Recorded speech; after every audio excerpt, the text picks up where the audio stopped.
What's up mga kasari, magandang araw sa lahat, at magandang gabi sa ating mga kababayan na mga OFW.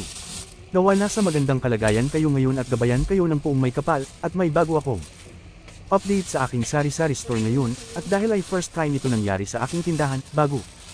Ang lahat kung bago kang viewers dito sa maliit kong channel, huwag mo naman kalimutan mag-like, at mag-subscribe para hindi mo ma-miss out ang mga ganitong content about sari-sari store business. Handa ka na ba? Simulan na natin. Kanina mga kasari ay umalis kami buong family at nagsimba kami. Pagkatapos nagbabonding sa labas tapos kumakain dahil ay minsan lang ako may time sa kanila.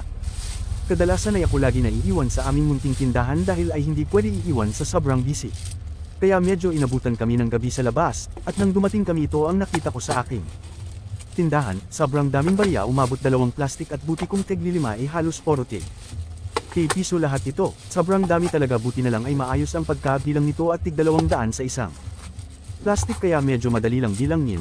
Alam nyo, ngayon lang ito nangyari na sobrang daming barya na binayad dito sa aking tindahan na sa isang customer lamang, kaya naman ay medyo nagulat talaga ako. Kaya ngayon double check natin ito ngayon kung tama ba ang bilang, kaya samahan nyo ako mga kasari kung magkano ito lahat.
May mga nabubutas mga kasari, siguro ay nabagsak ito dahil sa sobrang bigat, kaya ang bilang niya natin ay yung naka-plastic lang, baka kasi abutan tayo ng umaga dito.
Sa wakas natapos din mga kasari ay bali ang total ay 7,100 pesos, hanggang dito lang muna ang ating video, huwag kalimutan mag-like at mag-subscribe na rin para lagi kang updated kung may bago akong upload. Maraming salamat po, God bless everyone.